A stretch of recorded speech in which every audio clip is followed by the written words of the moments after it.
Wika, ugat ng pagkakaisa. Bago pa sumikat ang araw, tinig ng libon ay malinaw. Sa bawat himig ng salitang katutubo, may kwento ng lahi, may dangal, may puso. Pilipino at ang katutubong wika, himig ng bayan, haligi ng bansa. Sa gitna ng pananakop, wika ay ginamit sa pakikibaka. Sa pamamagitan ng wika, nabuo ang himig ng pagkakaisa.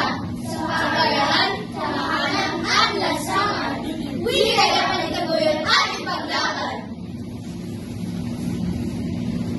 Katutubong ay pagyamanin, paglinang sa wika at pagkatao, paglinang sa bayan, Pilipino, wika ng kasaysayan.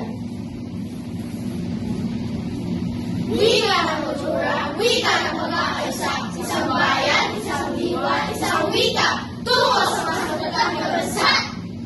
Wika, ugat ng pagkakaisa.